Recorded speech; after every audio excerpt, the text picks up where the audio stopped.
Hello, my name is David Anthony. I'm going to be reading the first chapter of my book, Christian Conversions: A History. It's also a revised version of my master's thesis I completed with the Graduate Theological Union in Berkeley, California.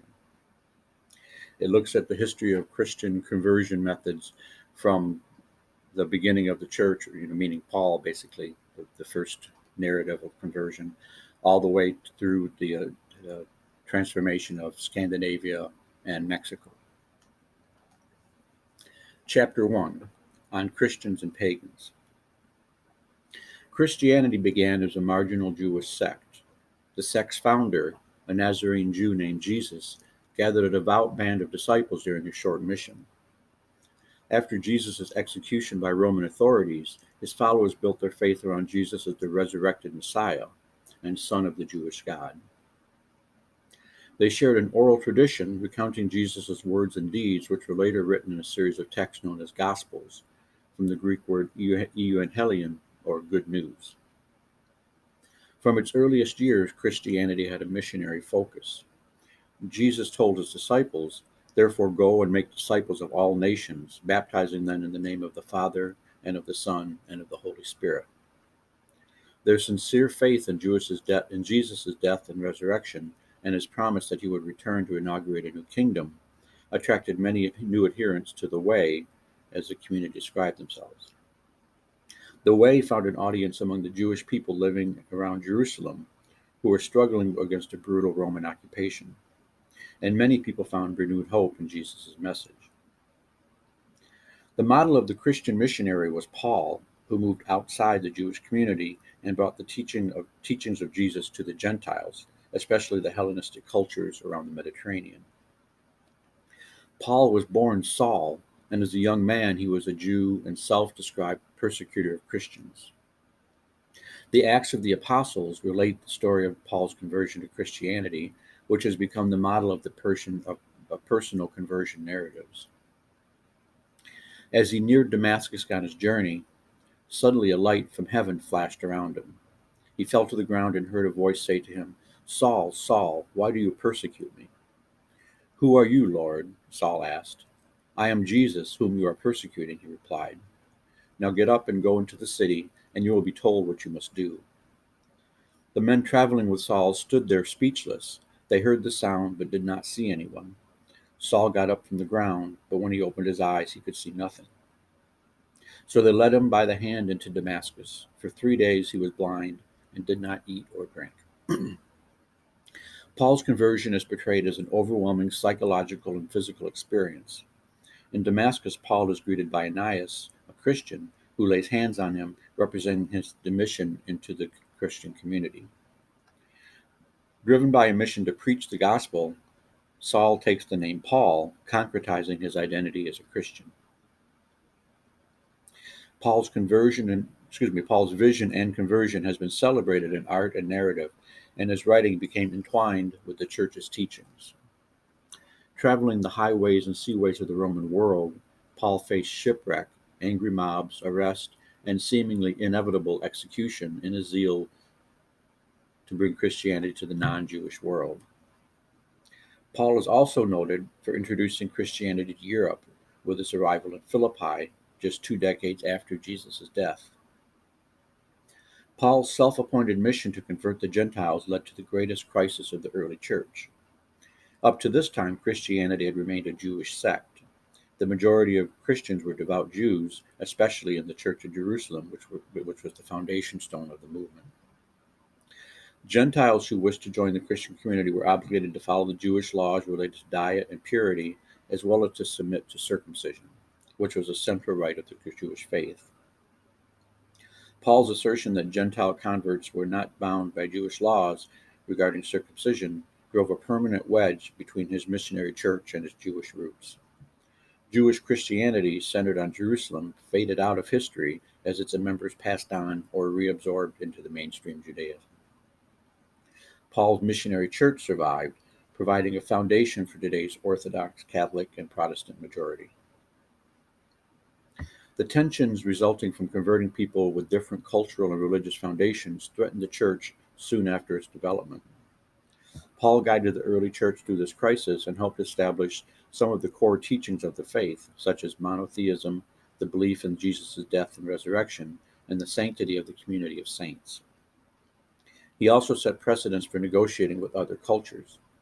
While certain core doctrines were held inviolate, there was an effort to accommodate local traditions and motifs which were not seen as direct challenges to Christian beliefs.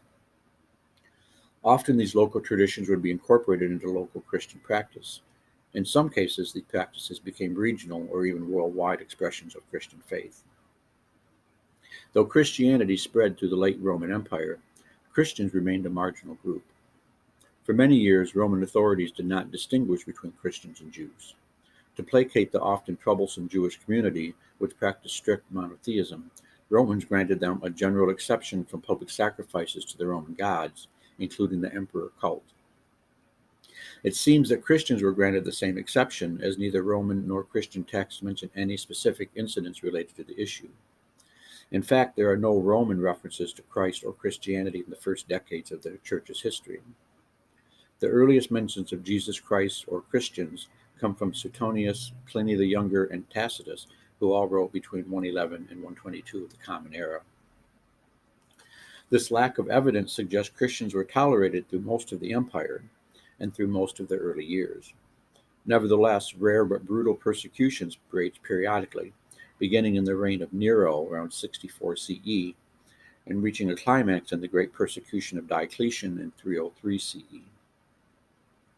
Though sporadic and usually local, except in the cases of empire-wide persecutions, such as under Diocletian, tales of the martyrs solidified the faith of early Christians. The unflinching acceptance of death many martyrs displayed, including those who sang praises while being led to death, created grudging admiration among some Romans and led others to convert themselves to Christianity. During the centuries that Christians lived under Roman rule, conversion remained a matter of personal discernment.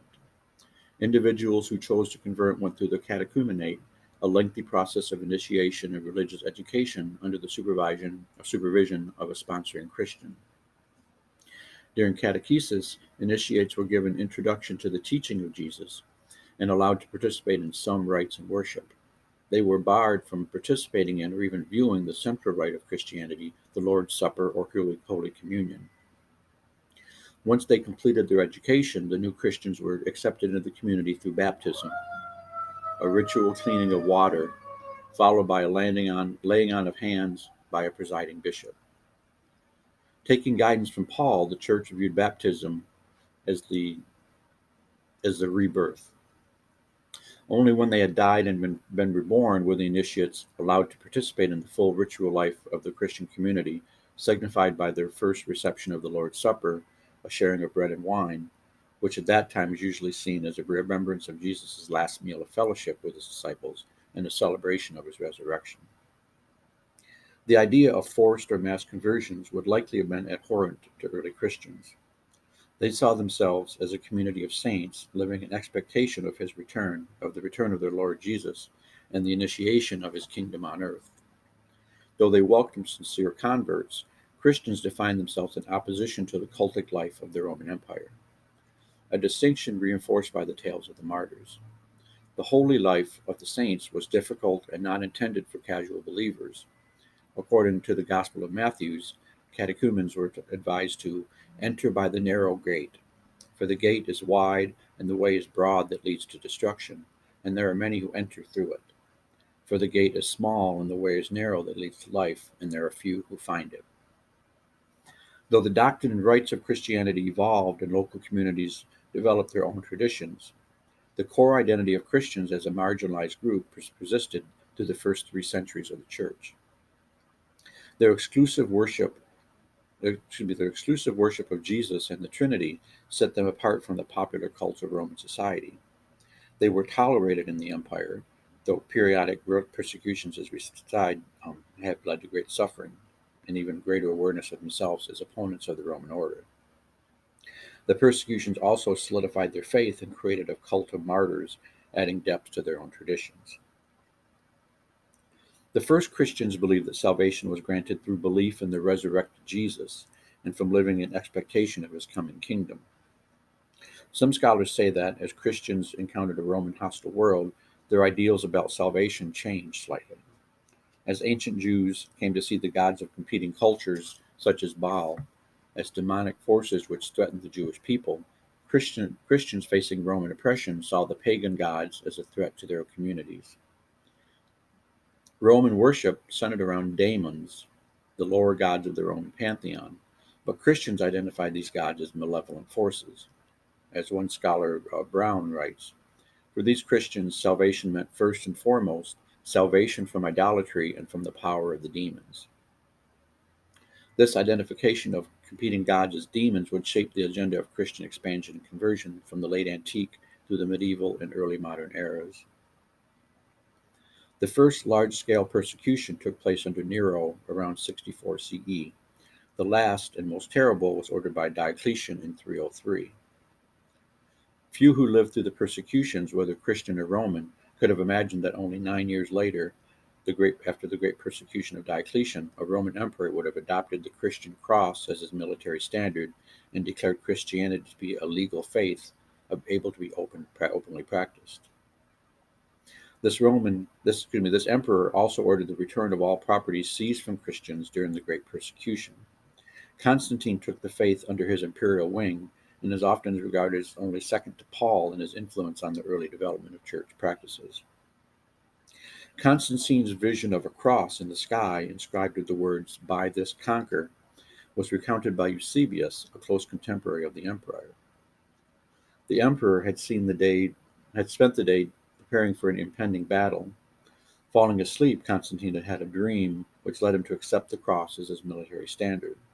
The next day he was victorious at the Battle of Milvian Hill, expanding his rule to include Rome and the whole of the Western Roman world. Lactantius' account of Constantine's experience differs, relating Constantine's dream but excluding the earlier vision of a cross in the sky. The vision and the dream, of course, are ahistorical events, and they're not able to be proved or disproved by any physical evidence. Like Paul's ecstatic encounter on the road to Damascus, one's acceptance and understanding of the event will be guided by one's personal opinions. This being accepted, the accounts and consequences of the events can be examined historically. Paul's conversion led to a profound personal transformation. Changing his name from Saul to Paul was just one expression of this transformation. His allies became his enemies, and his enemies became his friends. His religious zeal was consistent before and after his conversion, but he traded the security of working on behalf of those in power for the insecurity or even danger of those working against those in power. If Paul was the paradigm of personal conversion, Constantine displayed the complexity of a royal or political conversion. Neither Eusebius nor Lactantius described Constantine's encounter with the cross as a conversion, and historians have noted that Constantine included Christians among his counselors even before this conversion episode. This has led some to suggest that Constantine was open to Christianity before his vision and conversion. In the same vein, other historians have noted that Constantine did not display the typical exclusive worship common to Christian converts. He raised many pagan monuments to his reign after the Battle of Milvian Hill, notably the Arch of Constantine, which displayed Constantine surrounded by traditional pagan imagery and contains no identical Christian references at all. On the other hand, he also erected awe-inspiring Christian churches, such as St. Peter's Basilica in Rome and Hagia Irene in Constantinople. He also executed his son Crispus for suspected treason in 326, likely to avoid fragmentation of the empire after his death, and he himself delayed receiving baptism until April 337, just weeks before his death in May. It's clear that Constantine accepted Christianity on his own terms, as another author has written named Freeman. And innumerable numbers of kings and emperors have also done the same. Whatever effect Christianity had on Constantine's internal life, he maintained a singularly Roman acceptance of polytheism. Many monuments and coins created during this reign show a wide variety of traditional Roman motifs, and the public was shown images of the Roman gods as sources and authors of his success. In victory, Constantine took no steps to hinder or marginalize worship of the gods. Perhaps his most famous declaration was the Edict of Milan in 313, which granted legal status to Christian worship. Once overlooked, the edict gave the same legal protection to polytheism. Constantine, in conjunction with Licinius, writes that the worship of God ought rightly to be our first and chiefest care, and it was right that Christians and all others who should have freedom to follow the religion they favored. While announcing that Christian worship should be permitted to continue therein without any let or hindrance, and are not to be in any way troubled or molested, the emperors are explicit in their desire that all religions to be practiced without hostility. Note that at the same time, all others are to be allowed the free and unrestricted practice of their religions, for it accords with the good order of the realm and the peacefulness of our times that each should have freedom to worship God after his own choice, and we do not intend to distract from the honor due to any religion or its followers. After establishing the authority over the entire Roman Empire with the final victory over Licinius, Constantine turned his attention more fully to his adopted Christianity. To settle doctrinal questions, which were spreading rancor and dissent, Constantine convened the First Council of Nicaea. The council addressed concerns over Arianism and established a statement of faith for all the churches to follow, the Nicene Creed. In calling for the council, Constantine allowed Roman traditions to continue. He presided over the bishops as he had presided over the Roman Senate, with administrative powers and a voice in the debates, but no vote. In modeling the office of the bishop with the Roman senatorial office, Constantine established bishops as ecclesiastical authorities, but making their rulings part of Roman law, he intentionally or unintentionally gave them secular authority as well. And we shall see the secular powers of the bishop develop much more focus in later councils and under Constantine's heirs. Though adopting Christianity as a standard and giving Christians legal rights in the empire, Constantine never directly outlawed traditional Roman polytheism. He did assume more pro-Christian policies, but it would be left to his son and grandson to adopt the exclusivity of Christian worship as imperial policy. Despite this moderation, soon after the Edict of Milan, Christians began to experience their faith as preordained to rule the Roman Empire. Rather than seeing Christians' faith acting through a battle for the souls of individuals, post-Constantine Christians furthered the tendency of Christians to see themselves as their persecution and see themselves in the battle with demonic forces. This clash of God's agenda was pursued in tandem by emperors and bishops. Constantine was succeeded by his son Constantius, a follower of Arian Christianity, who was in turn followed by Theodosius I. These emperors moved forcefully to limit and extinguish Roman cultic practice and destroy cultic sites. As Constantine had made the bishop decrees enforceable by Roman military and administrative force, temples and statues devoted to the traditional Roman gods were methodically destroyed.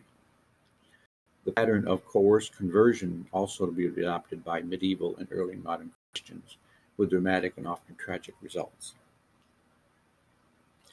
The shift from toleration to extermination is made explicit in examining two imperial documents.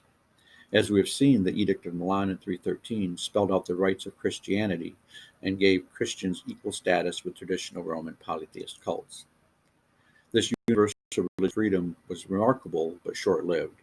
Such broad concepts of religious freedom were not emerging until the 18th century.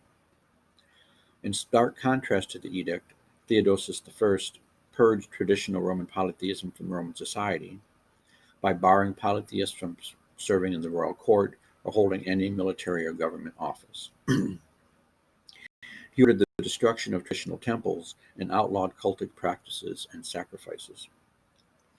Heretical Christian sects, especially Arianism, were an equal threat to the unity of the empire. Theodosius Cunctos Populos, or Catholic and heretic, demanded that all Christians profess faith in that religion which was delivered to the Romans by the divine apostle Peter. Those who profess this faith will assume the title of Catholic Christians. But it continues, but as for others, since in our judgment they are foolish madmen, we decree that all shall be branded with the ignominious name of heretics, and shall not presume to give them their conventicles the names of churches. They will suffer in the first place chastisement of the divine condemnation, and in the second place the punishment which our authority, in accordance with the will of heaven, shall decide to inflict. The term pagan became attached to followers of Roman polytheism around this time, as well as to Germanic tribes across the borders of the empire. The Latin paganus was originally referred to as second-class citizens, and it recognized the hierarchical nature of Roman society. Eventually, pagan became a derogatory term applied to people who clung to their polytheist beliefs. As Brown again says, pagans are known as a religion of country folk, of pagan pagani, men of the pagus, of paisanos, that is, a religion worthy of only illiterate peasants. The tension between backward pagans and enlightened Christians was one factor leading to the development of the Theodosian Code in 438. This collection of decrees issued by the Roman emperors from Constantine to Theodosius II codified the imperial zeal for conversion.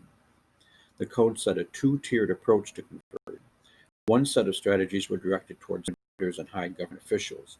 These men were necessary for the functioning of the state apparatus, and their continued autocratic status depended on successful conversion to Christianity. Other strategies were applied to marginal citizens, and the code outlines the laws dealing with heretics, Jews, and pagans. Medieval Christians adopted the Theodosian Code as an expression of the most advanced state of Roman Christianity, and this two-tiered approach drove Western conversion efforts from Scandinavia to Latin America. Rome launched a systematic campaign of conversion using theological justifications laid out over 4 centuries of Christian tradition and driven by military and administrative right of the empire. In the East, Constantinople provided stability to this process for a millennium. In the West, the process of conversion was circumvented.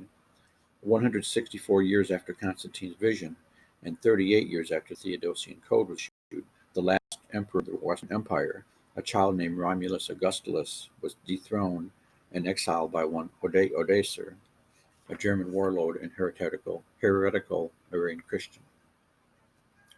The traditional power structure dissolved, creating a vacuum in territories from Britain to Italy. The dissolution of the Roman state did not signal the end of Western Christianity, however. Bishops struggled to maintain their flock and keep alive their traditions, and monasteries became bastions for the faithful. The political and military vacuum created by the collapse of Roman infrastructure would be filled by an assortment of barbarian and pagan tribes, including the Britons, Saxons, Franks, and Visigoths. These heirs of the Roman Empire also became the heirs of Christian tradition. In time, these traditions became the foundation of a Christian Europe and led their own campaigns of conversion, as we say, from Scandinavia to Latin America. That's the end of chapter 1. If you have any comments or questions, I'll be glad to read and respond to them. If you want to make a note below, and I'll be posting chapter 2 shortly.